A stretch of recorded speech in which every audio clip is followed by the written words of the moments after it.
Hello बच्चों। तो आज हम 10th क्लास के वास्तविक संख्याओं के चैप्टर 1.1 के बारे में अपन पढ़ेंगे। इससे पहले वाले चैप्टर में अपन ने वास्तविक संख्याओं की जो बेसिक सी बातें थी उनकी बातें कंप्लीट कर ली थी। आज अपन प्रश्नावली 1.1 को स्टार्ट करते हैं। अब प्रश्नावली 1.1 को स्टार्ट करते हैं तो बेटा इसमें कुछ क्वेश्चंस अभाज्य गुणनखंडों के हैं, कुछ क्वेश्चंस आपके अभाज्य गुणनखंड विधि के द्वारा एलसीएम और एचसीएफ ज्ञात करने के। तो बेटा इन क्वेश्चनों को हल करने के लिए अपन एक बार अभाज्य गुणनखंड सीखते हैं, मतलब और अभाज्य गुणनखंड बेटा लास्ट छोटी क्लासों में आपने 8th 9th में सीखा भी होगा। उन्हीं का उपयोग करते हुए अपन अभाज्य गुणनखंड करेंगे और उसके बाद में हम एलसीएम और एचसीएफ ज्ञात करेंगे। जैसे बेटा एलसीएम और एचसीएफ की बात करें, अभाज्य गुणनखंडों की बात करें तो मान लो बेटा कोई भी नंबर आपको दे रखा है, जैसे 12 है और उसके अलावा बेटा एक 18 है, मतलब आपको ये दो नंबर दे रखे। इन दोनों नंबरों को या इन दोनों संख्याओं को बेटा आपको एक बार तो गुणनफल के रूप में व्यक्त करना है और उसके बाद में इनका आपको एलसीएम और एचसीएफ भी ज्ञात करना है। तो सबसे पहले अपन इन दोनों संख्याओं को बेटा अभाज्य गुणनखंडों के रूप में व्यक्त करते हैं। तो सबसे पहले बात करें बेटा किसकी, 12 की। तो बेटा 12 के आपको अभाज्य गुणनखंड करने, यानी कि बेटा आपको इसके जो भी फैक्टर या टुकड़े हैं बेटा वो अभाज्य संख्याओं के रूप में करने। जैसे बेटा एक बार 12 के अभाज्य गुणनखंड करें तो आपको वही अभाज्य गुणनखंड विधि छोटी क्लास वाला मेथड आपको उसमें लेना है बेटा। तो सबसे पहले देखेंगे अपन 12 के अभाज्य गुणनखंड। तो बेटा 12 में सबसे छोटी अभाज्य है किसका बेटा, 2। तो 2 का भाग जाएगा कितनी बार बेटा, 6 बार। उसके बाद में फिर बेटा 2 का भाग जाएगा कितनी बार, 3 बार।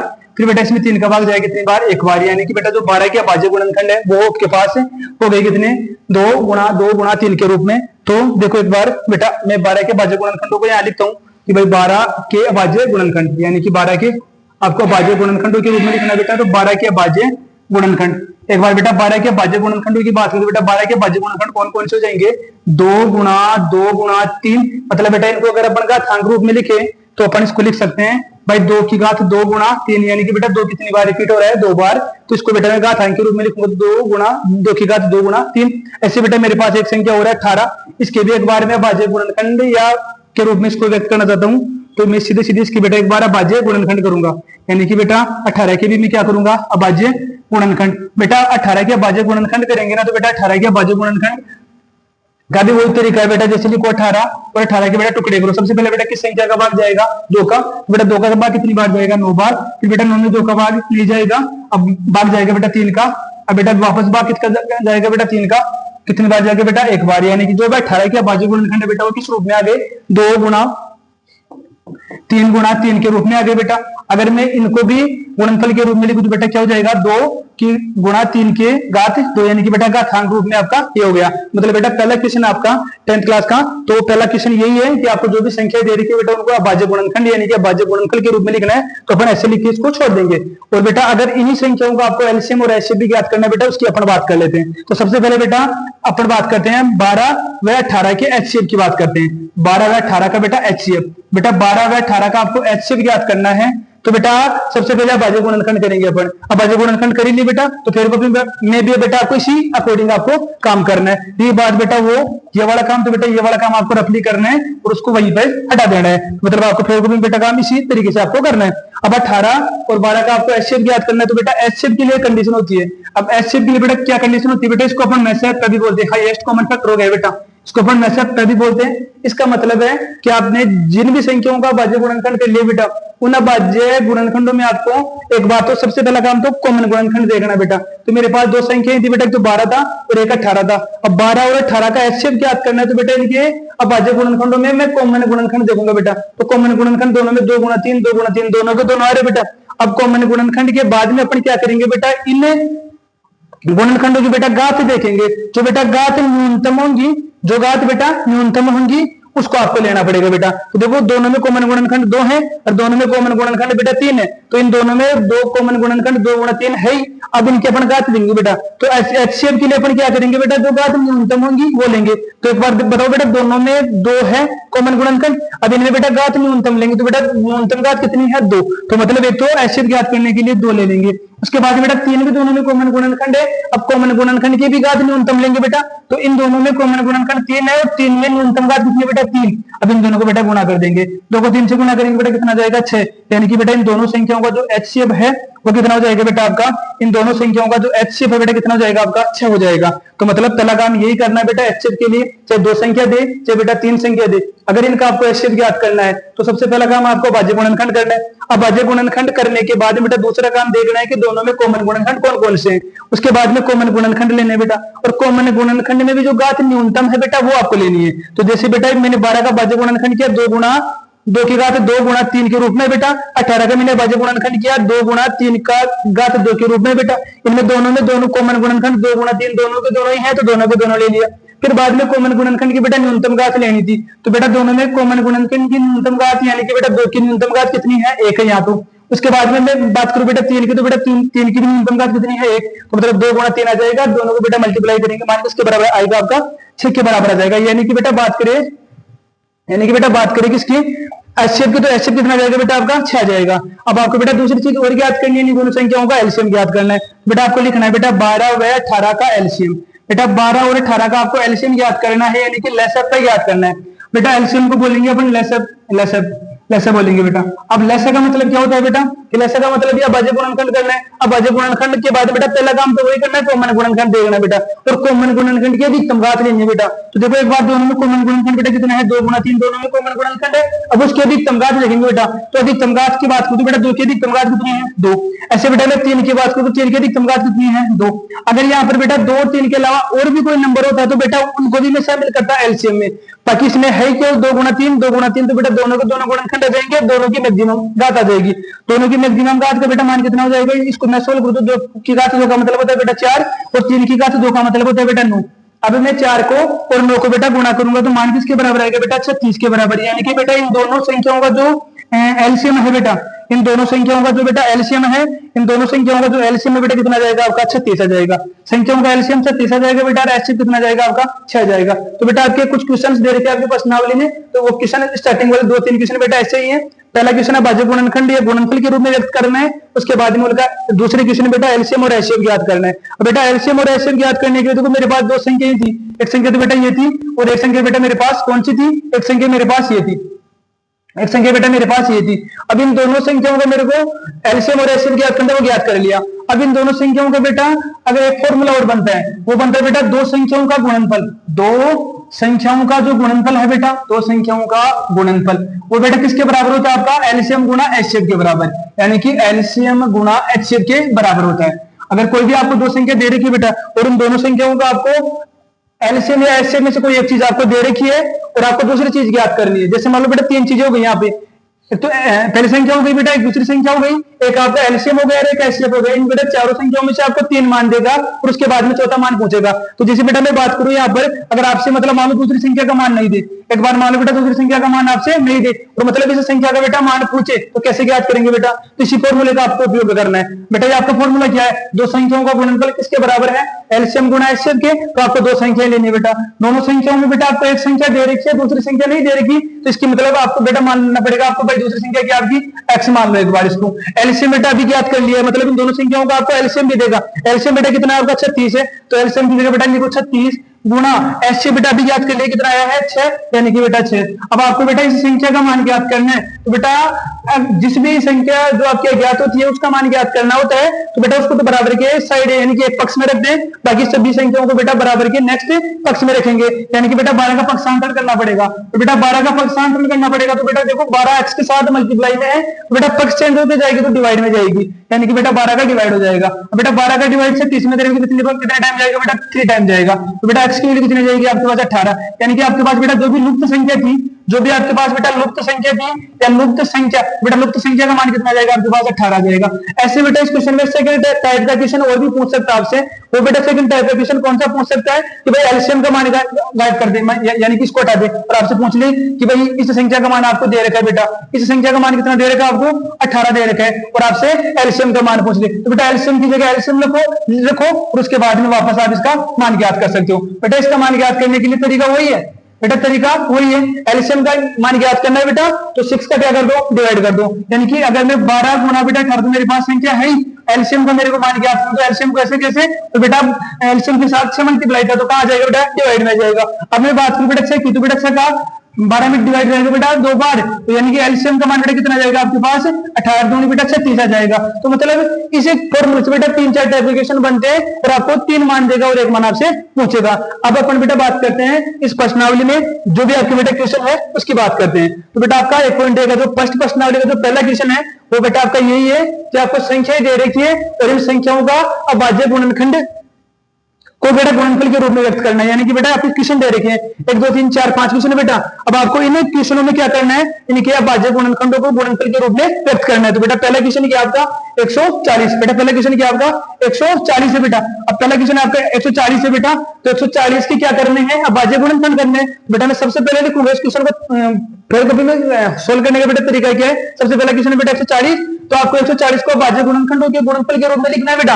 तो 140 के बेटा आपको क्या करने हैं 140 के अभाज्य गुणनखंड करने हैं बेटा। तो 140 के अभाज्य गुणनखंड, अब आपको 140 के अभाज्य गुणनखंड करने हैं बेटा। तो गुणनखंड क्या हो जाएंगे, तो बेटा गुणनखंड करने का तरीका वही है, यह काम आपको बेटा रफ में करना है। तो 140 लिखो बेटा और उसके बाद में उसका डिवाइड करो बेटा। तो 2 का भाग 140 बेटा कितनी बार जाएगा 70 बार जाएगा। ऐसे बेटा 2 का डिवाइड फिर करेंगे बेटा कितनी बार जाएगा 35, यानी कि बेटा 35 बार जाएगा। 35 बेटा सीधे सीधे बाकी किसका जाएगा 2 का नहीं जाएगा क्योंकि बेटा इकाई का अंक 5 है।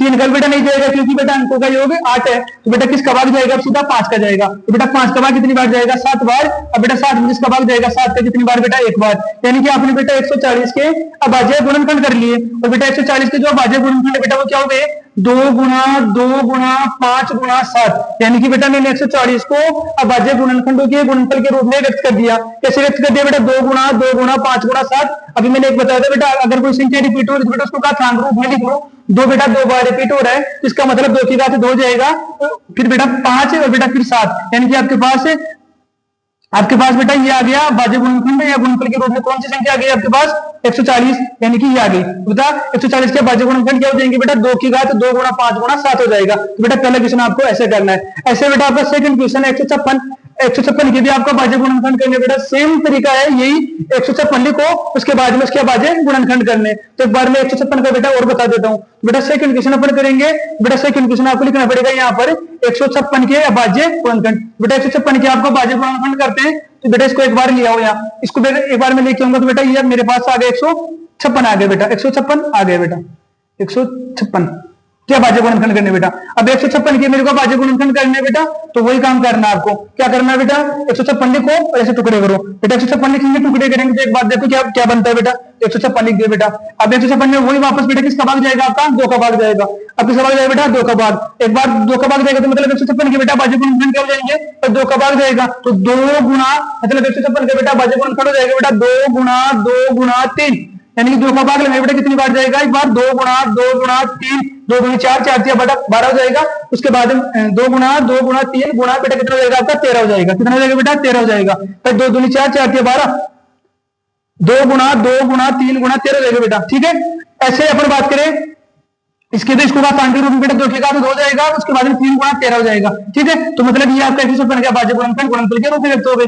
अब ये अभाज्य गुणनखंड गुणनफल के रूप में तो बेटा ये आपका आंसर हो जाएगा, यानी कि 156 के अभाज्य गुणनखंड हो गए। अब ये बात बेटा इन तीनों क्वेश्चनों की बेटा ये तीनों क्वेश्चन आपको होमवर्क में करना है बेटा। ये आपका HW है, ये भी आपका HW है बेटा, ये भी आपका HW है। ठीक है, तो मतलब इन तीनों क्वेश्चनों को बेटा आपको HW में करना है। लेकिन बेटा लास्ट वाला एक बार भी क्वेश्चन में थर्ड क्वेश्चन में बता देता हूं, बाकी 2 क्वेश्चन आपके लिए। तो एक बार लास्ट वाला क्वेश्चन देखो बेटा 7459 है बेटा, इसके भी आपको अभाज्य गुणनखंड करने बेटा। तो इसके अभाज्य गुणनखंड करने बेटा, तो एक बार देखो बेटा इसके अभाज्य गुणनखंड क्या हो जाएंगे बेटा 100, तो बेटा इसके अभाज्य गुणनखंड हो जाएंगे आपके पास मतलब आपको दे देगा 7459 बेटा। तो बेटा 59 के अभाज्य गुणनखंड करने का तरीका वही है। बेटा इसके अभाज्य गुणनखंड करेंगे तो आ जाएगा बेटा 17 मतलब 7459 बेटा आ जाएगा 17 गुणा बेटा 17 गुणा 23 17 गुणा बेटा 19 गुणा 23, ये आपका अभाज्य गुणनखंड। अब ये घातांक के रूप में नहीं बेटा, तो ये क्या हो जाएगा आपका आंसर हो जाएगा, ये क्या हो जाएगा बेटा आपका आंसर हो जाएगा। बाकी 2 क्वेश्चन बेटा आपको होमवर्क के रूप में खुद को करने हैं बेटा। पहला क्वेश्चन आपको ऐसे करना है। अब ऐसे बेटा मैं इस प्रश्नावली के सेकंड क्वेश्चन की बात करूं तो बेटा सेकंड क्वेश्चन क्या है आपका, जो एक बार बेटा सेकंड क्वेश्चन क्या है बेटा। सेकंड क्वेश्चन की अपन बात करें तो आपका सेकंड क्वेश्चन ये है कि 26 और 91 आपको दे रखी बेटा एक क्वेश्चन। एक आपका 510 और बेटा 92 दे रखे, एक आपको बेटा 336 और 54 आपको दे रखे। आपको इन संख्याओं का एलसीएम भी ज्ञात करना है बेटा, एचसीएफ भी ज्ञात करना है। और एलसीएम और एचसीएफ ज्ञात करना है बेटा, वो कौन सी विधि से ज्ञात करना है, अभाज्य गुणनखंड विधि से ज्ञात करना है। अब बेटा अभाज्य गुणनखंड विधि की मैं बात करूं ना तो अभाज्य गुणनखंड बेटा होता क्या है, अभाज्य गुणनखंड बेटा होता क्या है, तो अभाज्य गुणनखंड आपको इन संख्याओं को बेटा टुकड़ों के रूप में तोड़ना है एक बार, यानी कि अभाज्य संख्याओं के रूप में तोड़ना है और बेटा उनका आपको एलसीएम और एचसीएफ ज्ञात करना है। अब सबसे पहले मैं बात करूं बेटा 26 की, तो सबसे पहला 26, तो बेटा सबसे पहले आपको ये लिखना है कि 26 के अभाज्य गुणनखंड, भाई एलसीएम एचसीएफ ज्ञात करना है तो गुणनखंड करने पड़ेंगे। तो एक बार सबसे पहला काम आपका यही है कि 26 के अभाज्य गुणनखंड ज्ञात करो। अब आप 26 के अभाज्य गुणनखंड ज्ञात करेंगे तो बेटा 26 के अभाज्य गुणनखंड कितने हो जाएंगे, इसको बेटा फैक्टर में तोड़ेंगे तो 2 गुणा 13, यानी कि आपका अभाज्य गुणनखंड हो गया, 2 गुणा 13 के रूप में इसके अभाज्य गुणनखंड हो जाएंगे। अब ऐसे बेटा मेरे पास दूसरी संख्या हो रही 91, तो 91 का भी मैं क्या करूंगा बेटा अभाज्य गुणनखंड, तो 91 के बेटा क्या हो जाएंगे आपके अभाज्य गुणनखंड। ये काम आपको बेटा फिर में करना है ऐसे कैसा अभाज्य गुणनखंड। अब देखो बेटा इसका अभाज्य गुणनखंड करूंगा मैं 91 का, बेटा 91 का अभाज्य गुणनखंड क्या हो जाएगा बेटा, 91 किसका बार जाएगा बेटा 107 का, कितनी बार जाएगा बेटा 13 बार, तो बेटा इसके अभाज्य गुणनखंड देंगे 7 गुणा 13, यानी कि 13 के 91 बेटा, तो इसके अभाज्य गुणनखंड हो गए। अब इसके अभाज्य गुणनखंड हो गया, आपको अभाज्य गुणनखंड ज्ञात नहीं करना था, इसमें बेटा आपको एलसीएम और एचसीएफ ज्ञात करना है। कौन कौन सी संख्याओं का ज्ञात करना है बेटा 26 और 91, तो बेटा सबसे पहले बेटा मैं लेता हूं बेटा 26, तो 26 व 91 का एचसीएफ।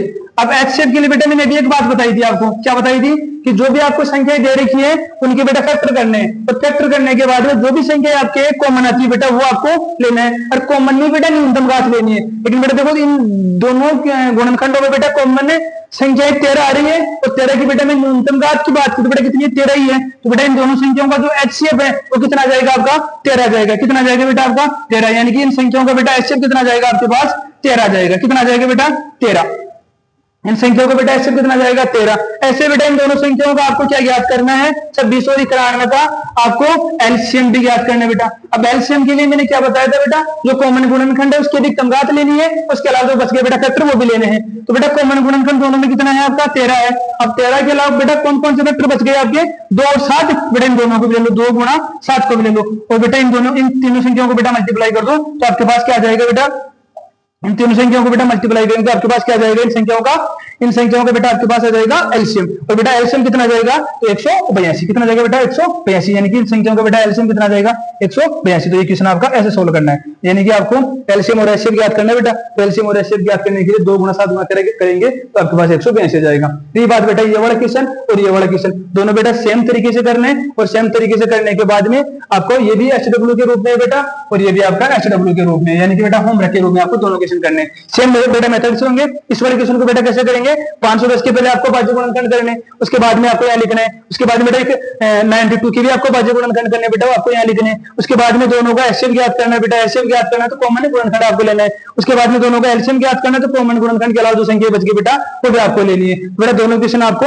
एचडब्ल्यू के रूप में करने हैं। अब बेटा बात करते हैं अपन थर्ड क्वेश्चन की बात। हाँ तो बेटा इस क्वेश्चन में एक चीज और थी, इस क्वेश्चन में एक चीज और थी बेटा, वो क्या थी कि आपने जो भी बेटा अभाज्य गुणनखंड विधि से एलसीएम और एचसीएफ ज्ञात किया है तो बेटा उनका आपको जांच भी करनी है बेटा, इनमें उत्तर की जांच भी करनी है। तो बेटा इस क्वेश्चन में उत्तर की मैं अगर मैं जांच करूं, इस क्वेश्चन में बेटा उत्तर की जांच करूं तो बेटा उत्तर की जांच के लिए मैंने स्टार्टिंग में फॉर्मूला बताया था, चैप्टर स्टार्ट किया था उस टाइम कि भाई दो संख्याओं का जो गुणनफल है बेटा, दो संख्याओं का जो गुणनफल है बेटा, दो संख्याओं का गुणनफल बेटा किसके बराबर होता है आपका एलसीएम गुणा एचसीएफ के बराबर होता है, यानी कि लिखो बेटा एलसीएम गुणा एचसीएफ, ठीक है बेटा एलसीएम गुणा एचसीएफ लिखो एक बार, एलसीएम गुणा एचसीएफ लिख देंगे बेटा, एलसीएम गुणा एचसीएफ, एलसीएम गुणा एचसीएफ, ठीक है बेटा ये लिख दिया।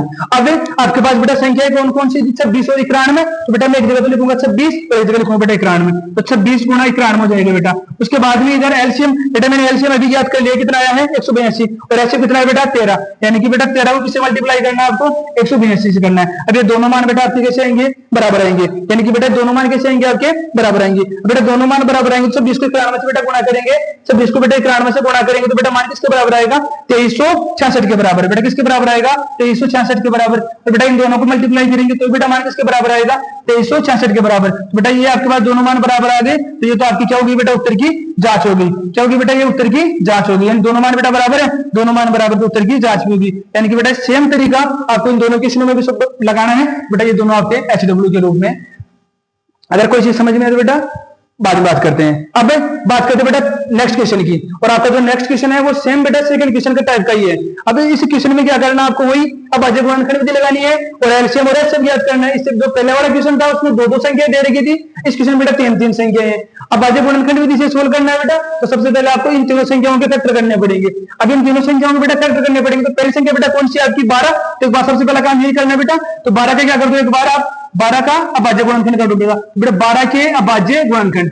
अब एक बार 12 की बेटा अभाज्य गुणनखंड अपन लिखेंगे, तो बेटा 12 के अभाज्य गुणनखंड क्या हो जाएंगे, तो बेटा 12 के अभाज्य गुणनखंड हो जाएंगे बेटा 2 गुणा 3, यानी कि 2 दूनी 4, 4 3 बेटा 12, ये आपके 12 के। फिर मैंने एक चीज और बताई थी कि बेटा जो भी आपको फैक्टर दे रहे उनको घातांक के रूप में लिखो एक बार, तो 2 कितनी बार रिपीट हो रहा है बेटा 2 बार, और बेटा 3 कितनी बार रिपीट हो रहा है 1 बार। तो मतलब 12 के बेटा अभाज्य गुणनखंड क्या हो गए, 2 गुणा 2 की घात 2 गुणा 3। ऐसे बेटा आपके पास संख्या कौन सी है 15, तो एक बार बेटा 15 के लिए अभाज्य गुणनखंड करो। बेटा 15 के अभाज्य गुणनखंड करने का तरीका भी वही है कि भाई आप अभाज्य गुणनखंड कर दो। तो बेटा 15 के अभाज्य गुणनखंड करेंगे, तो अगर ऐसा नहीं हो तो बेटा सीधा ऐसे लिखो 15, उसके बाद में डिवाइड करो, कितनी बार बेटा 5 बार, 5 का भाग 1 बार, यानी कि बेटा 15 के अभाज्य गुणनखंड क्या हो जाएंगे 3 गुणा 5 हो जाएंगे। बेटा कोई भी संख्या रिपीट नहीं हो रही, ये की संख्या बेटा, ये की संख्या तो 3 गुणा 5 के रूप में जाएगा। अब बेटा आपके पास तीसरी संख्या और दे रही है 21। अब आपको बेटा 21 के भी क्या करने हैं, अभाज्य गुणनखंड करने बेटा।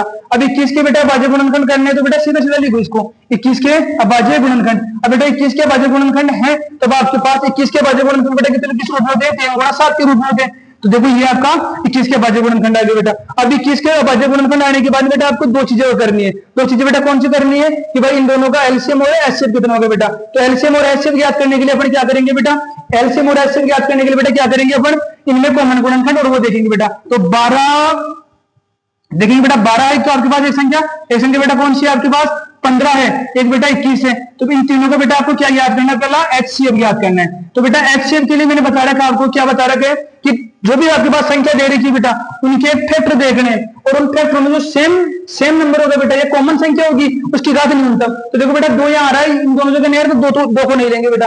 3 यहाँ भी आ रहा है, 3 यहाँ भी आ रहा है, 3 यहाँ भी आ रहा है, तो मतलब इन तीनों संख्याओं का जो एचसीएफ है उसकी घात 3 की घात देखो बेटा न्यूनतम कितनी है, 1 ही है, तो आपका 3 क्या हो जाएगा इन संख्याओं का एचसीएफ। तो बेटा कोई भी संख्या इसमें कॉमन नहीं आ रही है, तो बेटा तीनों संख्याओं का जो एचसीएफ है कितना हो जाएगा आपका, 3 संख्याओं का जो एचसीएफ है बेटा कितना हो जाएगा आपका, 3 संख्याओं जो एचसीएफ बेटा कितना जाएगा आपके पास 3 आ जाएगा। अब आपको बेटा 12, 15 और 21 का बेटा क्या ज्ञात करना है, एलसीएम भी ज्ञात करना है। अब एलसीएम के लिए बेटा मैंने बताया था कि जो कॉमन गुणनखंड है उसके अधिकतम घात, बेटा कॉमन गुणनखंड 3 है, उसके अधिकतम घात 1 है, तो 1 दिया जाएगा। अब इसके अलावा बच के बेटा वो भी आ जाएंगे, तो बेटा इसके अलावा फैक्टर बच गए कौन कौन से, 2 की घात 1 बेटा 2 बच गया, उसके अलावा बेटा 1 5 बच गया, इसके अलावा बेटा 1 7 बच गया। तो मतलब इन संख्याओं को बेटा मल्टीप्लाई कर देंगे तो आपके पास इनका क्या जाएगा बेटा एलसीएम, यानी कि 3 गुणा 2 की घात 2 का मतलब हो गया बेटा 4 गुणा 5 गुणा 7। बेटा इनको मल्टीप्लाई करेंगे अपन, इन संख्याओं को अपन मल्टीप्लाई करेंगे बेटा। तो मल्टीप्लाई करेंगे तो बेटा मान किसके बराबर आएगा, देखो 4 3 12, 12 5 60, तो बेटा 60 को 60 से मल्टीप्लाई करेंगे ना, तो 7 6 42, यानी कि बेटा 420। आपके पास इन संख्याओं का क्या जाएगा बेटा एलसीएम आ जाएगा, इन संख्याओं का एलसीएम आ जाएगा। तो ये आपका क्वेश्चन कंप्लीट हो गया, यानी कि बेटा थर्ड क्वेश्चन ऐसे करना है, एलसीएम और एचसीएफ ज्ञात करना है। और एलसीएम और एचसीएफ ज्ञात करने का तरीका मैंने अच्छे से बता दिया है कि भाई आपको जो भी संख्या दे रखी है उनके फैक्टर करने के बाद में एचसीएफ ज्ञात करना है। तो बेटा आपको कॉमन संख्या देखनी है, भाई गुणनखंड में जो भी कॉमन संख्याएं हैं उनकी घात अगर न्यूनतम है बेटा वो तो आपको एचसीएफ में लेनी है। एलसीएम में बेटा जो कॉमन गुणनखंड है उसकी घात अधिकतम लेनी है, उसके अलावा जो भी संख्या बच गई बेटा फैक्टर में वो भी आपको लेनी है, तो सबको मल्टीप्लाई करना है, जो भी आंसर आएगा बेटा आपका क्या हो जाएगा एलसीएम हो जाएगा। बचा बेटा ये क्वेश्चन और ये क्वेश्चन सेम तरीके से होंगे बेटा, ये भी आपका एचडब्ल्यू है और ये भी आपका एचडब्ल्यू है। फिर भी कोई समस्या है तो बेटा कमेंट करके आप मेरे को बता दे सकते हैं, तो अपन इसकी क्लास एक बार अपन और ले लेंगे। अब बेटा बात करते हैं नेक्स्ट क्वेश्चन पर, और आपका जो नेक्स्ट क्वेश्चन है बहुत अच्छा क्वेश्चन है बेटा, चौथा क्वेश्चन। अब इस क्वेश्चन में आपको दे क्या रखा है बेटा, तो बेटा इस क्वेश्चन में आपको 2 चीजें दे रखी है कि भाई तो संख्याएं दे रखी है आपको और एक बेटा एचसीएफ दे रखा है। इस क्वेश्चन को समझना है बेटा एक बार, इसमें दे क्या रखा है, यानी कि एचसीएफ बेटा जो एचसीएफ दे रखा है ना वो इन दोनों नंबरों का है, एक तो 306 का है बेटा और एक 657 है, यानी कि एक संख्या आपके पास 306 है और एक बेटा 657 है। तो क्वेश्चन को ध्यान से समझना बेटा। फिर एचसीएफ का मान दे रखा है 9, यानी कि जो ये 9 दे रखा है इस क्वेश्चन का बेटा एचसीएफ है। अब आपको ज्ञात क्या करना है बेटा एलसीएम ज्ञात करना है। इन क्वेश्चन में बेटा क्या ज्ञात करना है आपको एलसीएम। अब जो एलसीएम ज्ञात करना है बेटा वो कौन से नंबर का ज्ञात करना है, इन्हीं दोनों नंबर का ज्ञात करना है। 306 का और 657 का। अब बेटा एलसीएम ज्ञात करने का तरीका तो मैंने बता रहे थे भैया भाज्य गुणनखंड विधि से, लेकिन बेटा इस क्वेश्चन में आपको एक चीज और दे दी है, एचसीएफ दे दिया है, केवल एलसीएम पूछा है और संख्या ही दे दी है। तो बेटा इसके लिए मैंने अभी एक फॉर्मूला बताया था बेटा क्लास स्टार्ट होने से के बाद में। वो फॉर्मूला क्या था बेटा कि दो संख्या अगर आपको दे रखी है, एलसीएम या एचसीएफ में से कोई चीज आपको दे रखी है, तो बेटा सीधा आपको फॉर्मूला याद लगाना है बेटा। और वो फॉर्मूला होता है बेटा दो संख्याओं का गुणनफल बराबर होता है आपका एलसीएम गुणा एचसीएफ के। तो बेटा मैं वो फॉर्मूला यूज करूंगा, तो वो फॉर्मूला क्या है बेटा, दो संख्याओं का गुणनफल, यानी कि बेटा जो भी आपको नंबर दे रखे दो, तो दो संख्याओं का जो गुणनफल है बेटा वो किसके बराबर होता है बेटा, गुणनफल वो बराबर होता है बेटा एलसीएम गुणा एचसीएफ के, वो एलसीएम गुणा एचसीएफ के बेटा बराबर होता है। अब इस क्वेश्चन में बेटा जो भी आपको मान दे रखे, इस क्वेश्चन में बेटा जो भी आपको मान दे रखे बेटा वो एक बार आपको मान रखने। अब इस क्वेश्चन में बेटा मान आपको कौन कौन सी संख्याओं को दे रखे बेटा, एक तो एचसीएफ का मान और एक बेटा सॉरी एचसीएफ का मान दे रखे, एलसीएम का मान आपको याद करना है बेटा। अब एलसीएम और एचसीएफ का मान याद करना है तो एक बार बेटा संख्याएं लिखो। तो बेटा ये तो आपने लगा दिया बेटा फॉर्मूला, ये तो मैंने क्या लगा दिया बेटा, फॉर्मूला लगा दिया, ठीक है बेटा। अब ये फॉर्मूला लगाने के बाद में मान रखो बेटा, एक बार अपन बेटा मान रखेंगे तो देखो एक बार बेटा मान देखो क्या आता है। तो बेटा मान आएगा आपके पास, मान आएगा बेटा आपके पास, रखो एक बार, तो देखो एक बार मान रखेंगे। संख्या बेटा कौन सी आपकी, एक तो 306 हो गया, तो बेटा संख्या लिखो 306। एक संख्या बेटा कौन सी 657, बेटा 657 लिख दिया। उसके बाद में लिखो बेटा एलसीएम, एलसीएम का मान आपको याद करना है बेटा, तो एलसीएम ऐसे कैसे आ जाएगा। उसके बाद में बेटा एचसीएफ का मान आपको दे रखे बेटा कितना है 9 ही आ गया बेटा, वही चीज हो गई। एलसीएम का मान याद करना है, दो संख्याओं का गुणनफल दे रखे और आपको संख्या दे रखी है, तो बेटा एलसीएम का मान याद करने के लिए इस एलसीएम को बेटा बराबर के पक्ष में रखो बेटा, 9 को हटा दो। 9 को हटाने का तरीका क्या है, इसका पक्षांतरण करेंगे, इसका पक्षांतरण करेंगे बेटा तो 9 का आ जाएगा डिवाइड में। तो देखो बेटा 306 गुणा 657, तो बेटा ऐसे कैसे आ जाएगा, और डिवाइड में क्या आ जाएगा बेटा 9, और इधर क्या बच जाएगा आपका एलसीएम। अब अपन डिवाइड करेंगे बेटा तो 9 का भाग लगाएंगे बेटा किसमें 306 में, बेटा 9 का भाग किसमें लगाएंगे 306 में लगाएंगे बेटा। अब 9 का भाग 306 में लगाएंगे बेटा तो कितनी बार जाएगा भाग, 9 एकम 9, 9 दूनी 9 27 बेटा, 4 27 3 36 बेटा 34 हो जाएगा। अब बेटा 34 को 657 से मल्टीप्लाई करना है, तो बेटा एलसीएम का मान किसके बराबर आ जाएगा आपके पास, एलसीएम बेटा एलसीएम का मान आ जाएगा आपके पास 34 गुणा 657। बेटा 34 को 657 से मल्टीप्लाई करेंगे तो बेटा आपके पास आ जाएगा 22,338 बेटा, इसको मल्टीप्लाई करेंगे ना तो एलसीएम का मान बेटा किसके बराबर आ जाएगा 22,338 के बराबर आ जाएगा बेटा। अब 22,338 के बराबर आ जाएगा, क्या ज्ञात होगा बेटा इसमें एलसीएम, और बेटा एलसीएम का मान कितना आ गया बेटा 22,338। तो बेटा क्वेश्चन को आपको ऐसे करना है, क्वेश्चन को ध्यान से समझना है, उसके बाद में सोल्व करना है। इसमें दे क्या रखा है और ज्ञात क्या करना है। तो बेटा दे रखे एचसीएफ दो संख्याओं का और ज्ञात करना बेटा एलसीएम इन दोनों संख्याओं का। तो एक तरीका तो ये हो गया शॉर्ट में, अगर अपन इसको और भी दूसरे तरीके से सोल्व करें बेटा तो दूसरा तरीका वही है, आपको इन दोनों संख्याओं के अभाज्य गुणनखंड करने और अभाज्य गुणनखंड करने के बाद में फिर बाद में कॉमन संख्याएं एचसीएफ ज्ञात करने कॉमन संख्या देखनी है और एलसीएम ज्ञात करने के बाद बेटा कॉमन संख्याओं का अधिकतम घात और जो बच गया बेटा गुणन खंड वो भी आपको लेने हैं। अब बेटा इस क्वेश्चन में नेक्स्ट क्वेश्चन की बात करते हैं बेटा, सबसे अच्छा क्वेश्चन है बेटा, तो सबसे अच्छा क्वेश्चन है तो इस क्वेश्चन में क्या करना है आपको जांच करनी है बेटा, आपको किसकी जांच करनी है कि कोई प्राकृत संख्या है बेटा n, उसके लिए जो संख्या दे रही है 6 की पावर n वो 0 पर समाप्त हो सकती है क्या। इसका मतलब समझ रहे बेटा कि अगर अपन 6 की पावर n को सोल्व करें बेटा तो इसका आंसर 0 आ सकता है क्या, मतलब इसका मान 0 हो सकता है क्या बेटा, ये चेक करना है कि भाई इसका मान 0 हो सकता है क्या, ये आपको चेक करना है भाई होगा कि नहीं होगा। अब 0 पर समाप्त होने का मतलब समझ रहे हो बेटा, 0 पर समाप्त होने का मतलब समझ रहे हो, 0 पर समाप्त होने का मतलब बेटा 0 पर समाप्त होने का मतलब समझ रहे हो कि भाई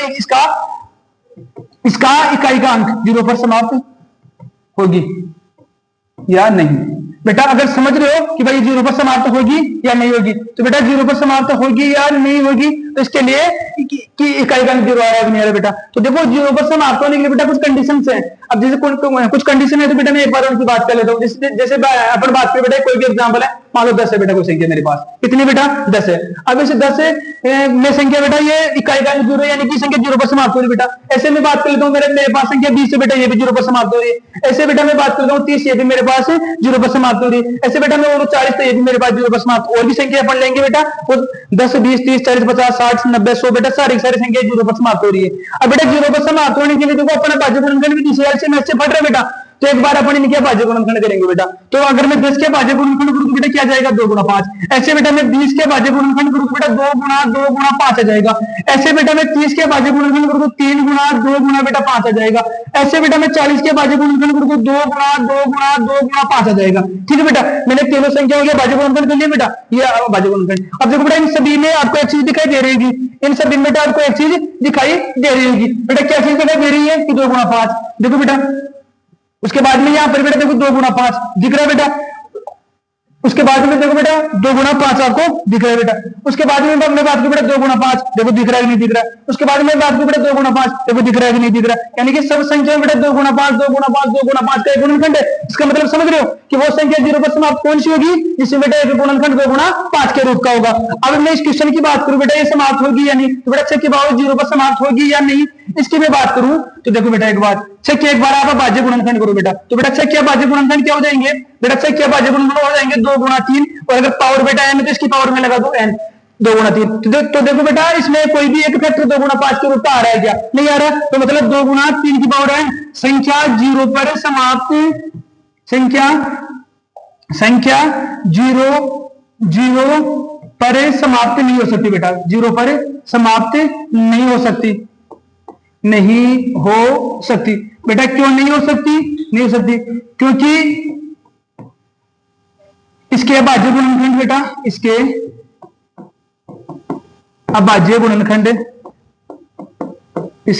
अभाज्य गुणनखंड 2 गुणा 5 के रूप में नहीं है बेटा। इस कारण से ये संख्या आपकी 0 पर समाप्त नहीं हो सकती। अब 0 पर समाप्त होने वाली की कंडीशन बेटा मैंने बता दी कि 2 गुणा 5 के रूप में गुणनखंड होंगे बेटा, वो संख्या 0 पर समाप्त होगी बेटा। ऐसे एक आपका एक एग्जांपल दे रखे कि भाई 4 की पावर n जांच कीजिए कि 4 की पावर n 0 पर समाप्त होती है या नहीं होती बेटा। तो ये भी 0 पर समाप्त नहीं होगी बेटा। क्यों नहीं होगी बेटा, क्योंकि बेटा इसके लिए अगर अपन फैक्टर करेंगे तो 2 गुणा 2 की पावर n देखो इसमें 2 गुणा 5 के रूप का बेटा कोई भी भाज्य गुणनखंड नहीं आ रहा है। तो बेटा आज की क्लास में अपन इतनी बात करेंगे, बाकी अपन देखेंगे बेटा जो भी क्वेश्चन बच गए आपके नेक्स्ट क्लास में अपन उसकी बातें करेंगे। Thank you.